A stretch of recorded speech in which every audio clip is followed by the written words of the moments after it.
Monday misery, let's be real. All ready to go. No problems yesterday in terms of ruining the idea of having to get up in the morning and head to the gym. I was looking forward to get back into my routine. And here I am. Oh, here's my shirt. Purposed Physical Therapy.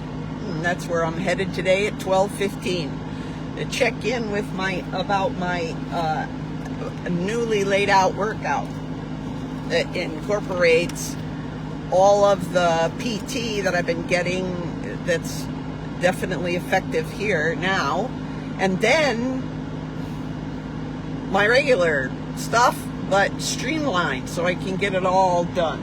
Yeah, here comes a guy that I've seen working out all the time.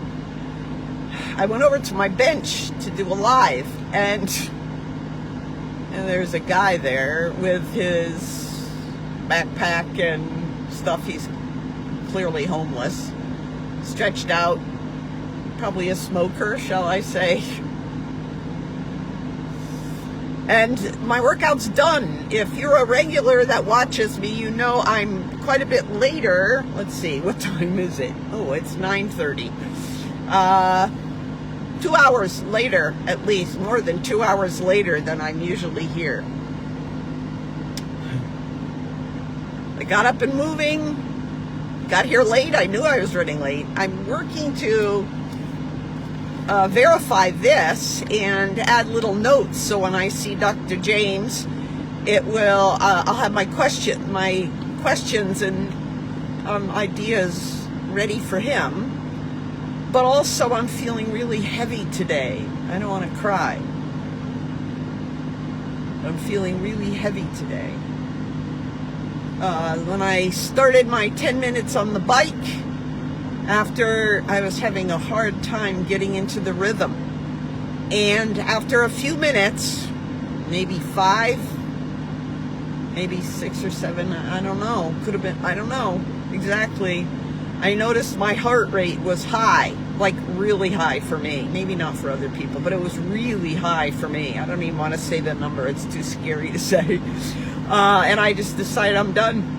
Whatever's going on, there's things that are ramping up on the inside, probably because I'm extra busy, probably because of the fact that my house is on the market, and I don't know where that's taking me. The unknown has always been tricky for me. However, as a trauma carrier, trauma coach, trauma conqueror, and consultant, I just want to say that it's the best time, as I say to my people, it's the best time to make progress, because it's an opportunity for awareness, for the awareness that God grants from Holy Spirit. At the beginning of this journey, that's what I told the Lord. Look, Holy Spirit, Lord, capital L, capital O, capital R, capital D. I'm talking to Father, Son, and Spirit at the time. Say, okay, Holy Spirit, I need you to watch over me in a special way. Reveal those things from the trauma load that I need to approach and heal, but only when I'm strong enough and ready enough, and I can handle it, and in the way, not just timing, but in the way that I need to. And I think there's some things looming. I got some insights today, too soon to just share, except on this level. And so here I am, I'm there. It was hot, so I had the AC on. I hope it wasn't too loud for you. Now let me talk about some of the positives. That's the burden, and I've reached out to somebody for some support. But one of the benefits that I've been seeing is that time, the clock, that has always been pressure for me. Like, I have to hurry up. I got to be out the door by 3 o'clock or whatever. And that leads me into picking up too many things to try to finish at that time. But I just notice that whenever there's a time frame that my body cranks up. And I've been aware of that and been working on that intentionally. But I think that, of course, the Holy Spirit reaches in by God's intention to be healing some things. So that's something I noticed today, that I'm choosing to ignore the clock. Well, at the gym, I did go to, realized I do time that 10-minute warm-up on the bike, but also, hi Diane, but I also noticed that I'm pretty much ignoring the clock while I'm there until my workout's done. I need to pay attention to my body, which was really, I was really made aware of that when my heart rate was so high. I don't mean heart attack high. I just mean high for me, really high for me. And so it was an alert. Pay attention to your body today, Sandra. I needed to get into that. Also noticing that the work that I do, which comes directly out of what God's been teaching me these last years. When the mind, the body, and the spirit are united is when there's the most peace, the most progress in moving from survival, which is freeze and fawn, I've been in some of that, down to, or closer to, hopefully into, stress at least, that's just fight or flight. And then approaching even further into parasympathetic peace mode. Okay, it says I can try to bring you on, Diane. I'll bring you on. But I don't know if you want to be on the video. Maybe I won't. I don't want you to be on here if you don't want to be on here. You can check me if you want to be on. Hi.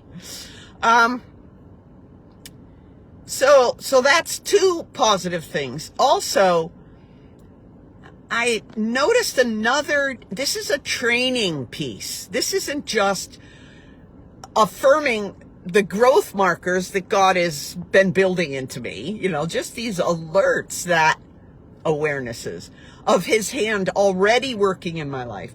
But also, one of the things that I need to be aware of as I go forward, in my efforts to avoid, in my efforts to suppress. Look, I've had this for a lifetime. And I'm 77. I've had this habit for a lifetime of, oh, that's awkward, let's suppress it. Oh, that's too much, let's suppress it. Oh, that's not an area I want to look at right now. Let's suppress it. Not consciously. That was all happening subconsciously in the survival process, the autonomic nervous system that God built into me, that Jesus designed for people back in the garden, because he knew this kind of stuff was coming right away in the temptation in the garden. But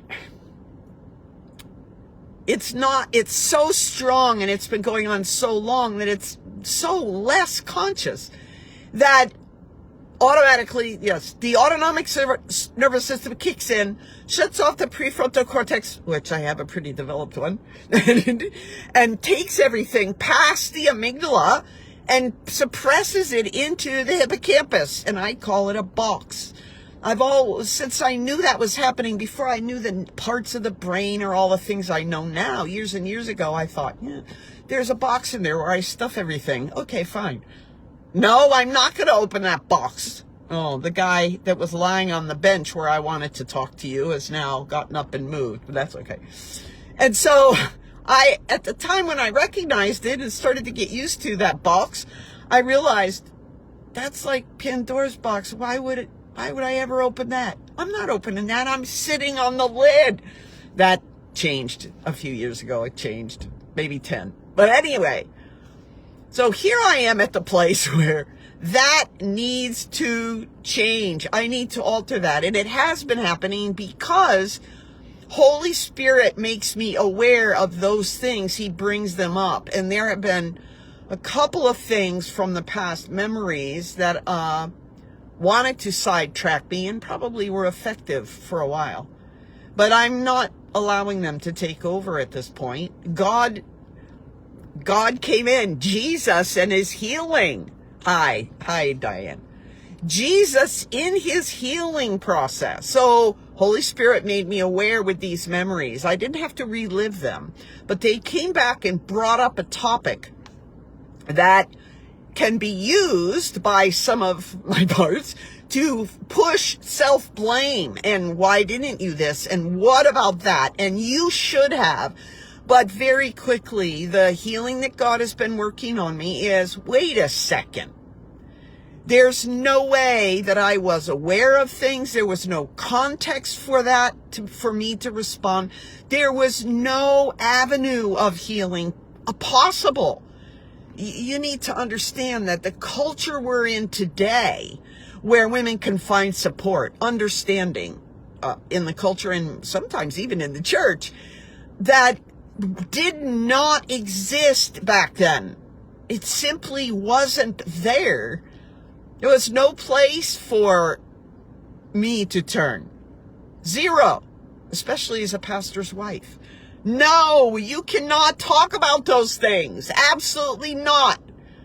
He's not making a lot of money, but that will go out the window altogether. The career, the this and that, everything. If the wife has any problems, surely that's a sign from God that this man doesn't deserve to be a pastor.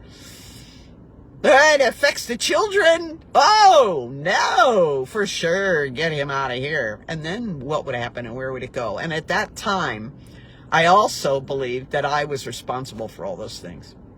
God knows. And when I get back to that plagot, when I got back over this last, week, when I got back to that place and remembered and walked that journey again in a little bit of retrospect, the part about, yes, but God knew where I was. God knew what was happening. He sustained me in the way he sustained me according to his will, all the way up to today. Yeah, and thank you for being here, Diane. And thank you hi, Anne. And thank you, ladies, for being here to hear what I'm saying, because it draws me into the present to say it is still true today. It is still true today. And it's true today, not only for me, but for you. God knows the setting that you're in. Yes, he calls us forward. Yes, he brought those memories back for me to put them to rest a little more clearly, not to just try to kick them under the carpet and say, well, just carry on, Sandra. Leave them in the box. Just carry on. No, it's another opportunity. You probably heard that illustration of saying that grief is like peeling an onion. There's tears and you approach it and you heal from certain things, but there's more layers in an onion. That's true. From my perspective, that's true for recovery too. And I say the word recovery, it's also healing, yes. But I choose the word recovery because what I'm recovering is that original design that Jesus built into me. And actually from before the foundations of the world, but definitely at that moment of conception and all through the 9 months in utero. Even though my body was already drenched in cortisol and adrenaline and all the fear hormones coming from my mom. Because I was conceived with a man not her husband. And it was enough shame built into her that she carried it her entire life. They never celebrated their anniversary, never spoke about when they got married. There's a whole, hi Bonnie, there's a whole other story behind that I've now investigated. They've been dead a number of years. More than a decade anyway. I should look that up. That you couldn't get a divorce. So she didn't, I want to say that out loud right now. She had no avenue of escape. She was married to one man who was away in the military, end of World War II, 1946. And so here she was, pregnant with a different guy that was clear because her husband was out of the picture totally. And my dad, my father, who raised me, I suspect he didn't know who his father was. And he was determined. I like to give him that honor, but who knows? You know, it was in a little town that was all relatives of my mother's, not his. And in a time where, oh my word, that is sin, cultural sin, if not religious sin. You better fix this, buddy-o. So what they had to do, they couldn't get a divorce in Connecticut. They went out to Reno, Nevada, where there were dude ranches switched over to be divorce ranches. And they had to be there for 6 weeks. I don't know if he went with her. I suspect he did. But I don't think he had to. But the divorce was granted at the very end of 1946. And I can't remember right now when they got married. If they got married there right after, a few days later, yes, they did. Because they did not, there's no marriage recorded in Connecticut. So it had to have happened in Nevada. And when they got the divorce, they had to promise they were going to be citizens of Nevada, which they never were.